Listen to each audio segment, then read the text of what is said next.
Hi, welcome back to the Teeny Tiny Kitchen. It's a little bit dark, it's a little bit wintry, it's a little bit rainy, possibly a little bit snowy.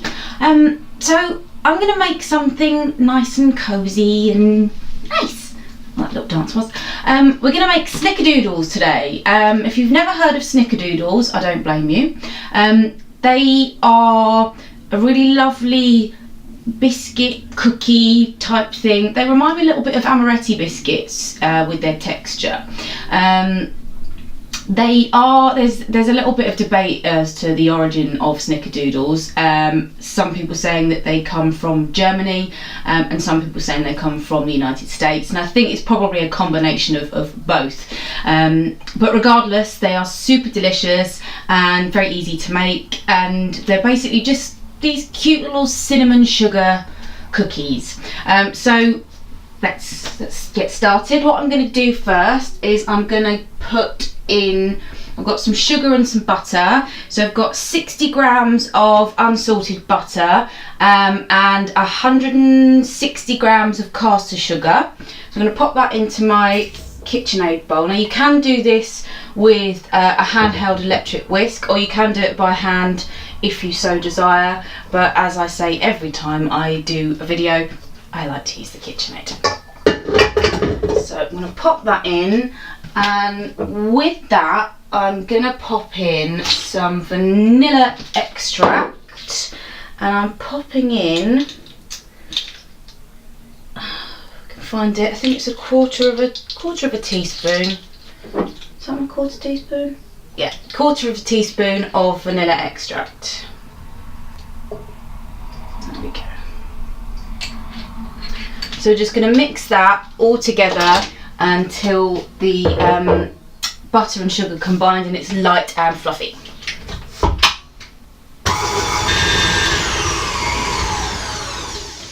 It's important to remember that your butter should be really nice and soft, because if it's not going to combine properly with the sugar, and it's all going to be a bit clumpy and horrible. Mine's a little bit clumpy and horrible, unfortunately, purely because it's so freaking cold in my kitchen. Freaking cold. So what I'm going to do now is, now that's all mixed together, I'm going to add 1 egg. And that goes. Give that a mix.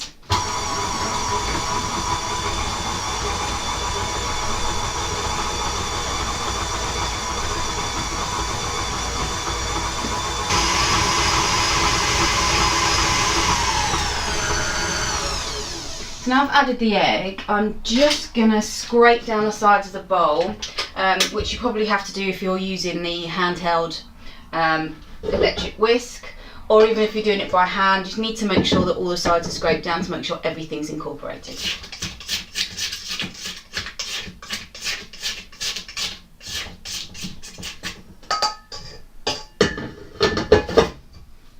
I'm going to give that another mix.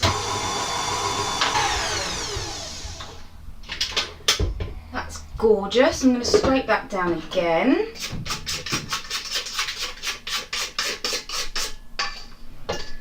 So now we have our eggy, buttery, sugary mixture. We need to add in our dry ingredients. Now in here, I did pre-do it because no one wants to watch me sifting, it's boring. So yeah, you do have to sift, unfortunately, and that's basically because if you don't, the biscuits aren't going to be that beautiful smooth consistency that you want. So in here I have got some plain flour, which is, let's remember, 240 grams of plain flour. I've got 1/8 of a teaspoon of salt, I've got 1/4 teaspoon of cinnamon, I've got 3/4 of a teaspoon of cream of tartar, and 1/2 teaspoon of bicarbonate of soda. I've sifted all that together, and now we're going to add that to our butter, sugar and egg. I'm not going to do it all in one go, I'm going to do it in 2 to 3 batches just to make sure it's all incorporated properly.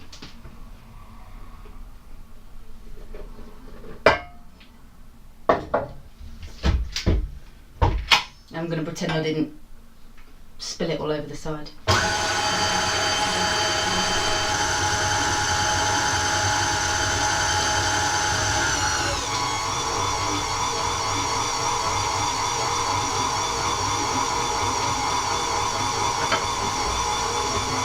Again, you probably will have to scrape down flour does tend to find its way up the sides of the bowl.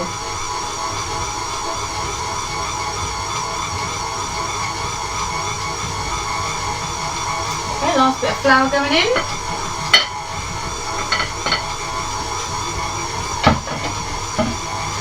So you just want to mix this now until it turns into a dough, so it'll all kind of combine together, squish together, and it will make a really lovely dough. So once you get to that stage, you're basically done. So I'm just going to keep mixing that for now. We are getting there.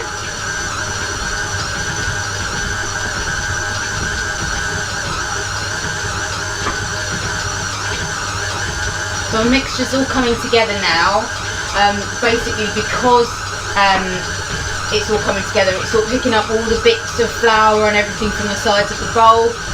So that's another indicator that your dough's ready, is that it will start picking up those extra bits from the side, and it'll all start coming together into a ball.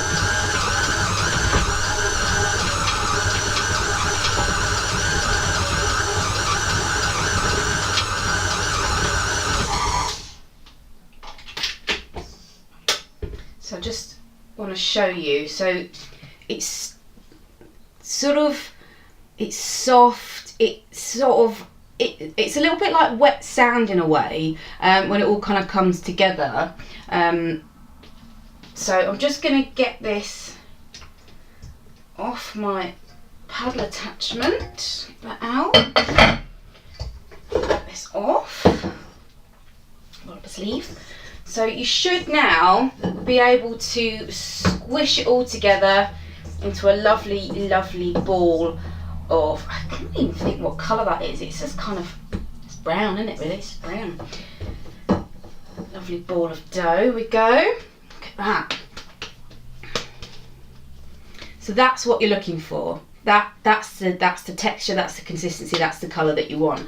So what I'm going to do now is I'm going to grab some cling film, if I can find it, somewhere under here. There it is. You can leave it in the bowl and cover the bowl, but because my fridge is so tiny and slightly full up of stuff at the moment, I'm just going to wrap the dough directly in cling film. So I'm just going to wrap that in cling, and then that's going in the fridge to rest for at least 40 minutes, so 40 minutes to an hour, because that will give the butter a chance to re-harden, re-solidify, and that makes it much easier when you're cooking. If it's runny when you cook them, they're not going to work. So you need to make sure you chill your dough before you try and cook these cookies. Okay, so that's going in the fridge for 40 minutes to an hour.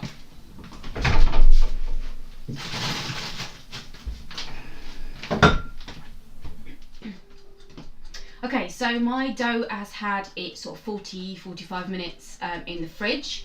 So just taking it out, and it's quite hard now, which is what you want. Otherwise, as I say, it's not gonna cook properly. So I'm gonna unwrap this. Okay, you can have a look and see. Ta-da! While I was waiting for that to chill, I have put the oven and I've preheated that to 170 degrees, which is gas mark 3.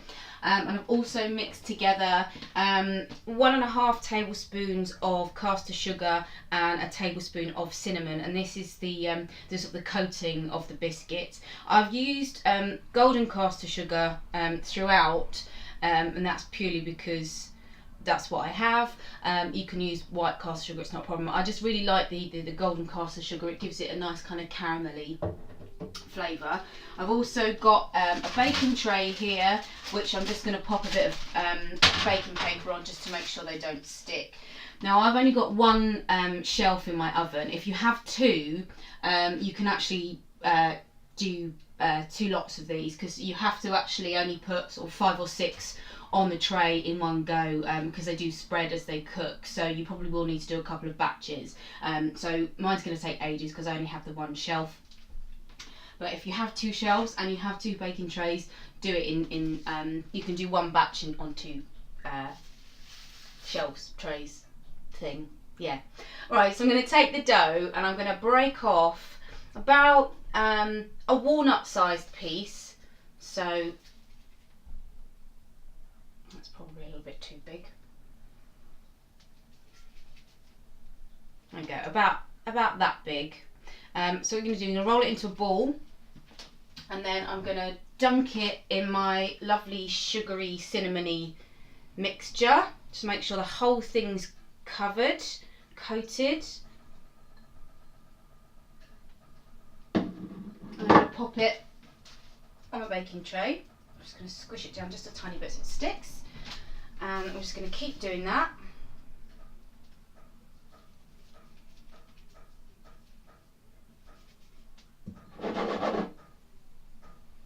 Now this dough will keep in the fridge, so if you wanted to make one batch now and then make another batch sort of later in the week, it will probably keep for about 3 days.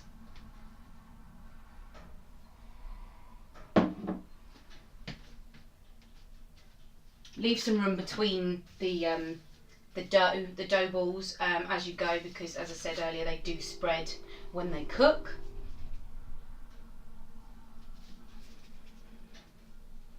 Now obviously you could make really tiny ones of these. This mixture makes about, I'd say 14, 18 cookies, but if you want to, you could make bigger ones, or you could make smaller ones.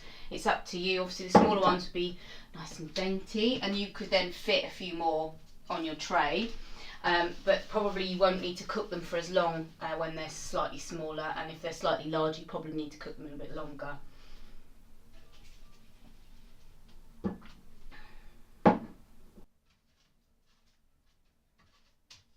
My oven tray is actually quite big, so I'm going to try and fit a few more on in this instance, but with a smaller tray I probably wouldn't chance it.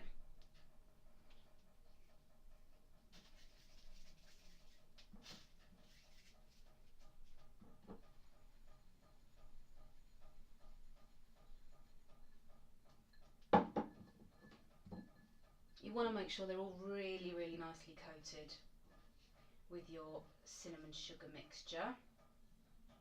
They start looking a little bit like chocolate truffles as you do this, and actually it's the coating is it's a similar process to when you do make chocolate truffles, is that you want to coat them in cocoa or nuts, so it's that beautiful coating that you get on the outside. Okay, let's see if I can fit 2 more on here.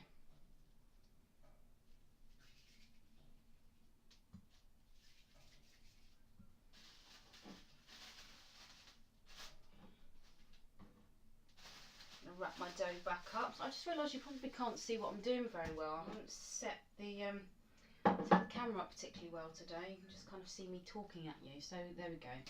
Cinnamon sugar, and a little lovely Snickerdoodle dough balls. Okay.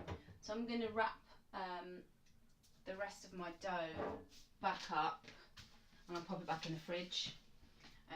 If you are doing in a few batches, I would recommend in between putting it back in the fridge, because as I said earlier, you want the butter to re-solidify so it actually cooks nicely. I've got slightly fake tan style hands from the cinnamon. Right, so I'm going to pop these in, and these take between 10 and 15 minutes. You might find that they take slightly less, maybe 13 minutes. My oven can be a bit temperamental, and I tend to find that they always take slightly longer. So I'm going to pop mine in for 10 minutes to begin with, and I'm going to give them a check. Pop those in. Oh no, I've just lost one. I've just lost one! It's rolled off. Hold on. I saved him. Let's try that again, shall we? There we go. Alright, in the oven they go. I'm going to put the timer on. 10 minutes, and hopefully we will have some beautiful, beautiful snickerdoodles. So I'm just eating my own hair. I'm so hungry for my biscuits.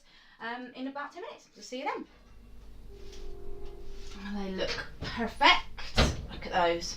So they should all have these beautiful little cracks on them.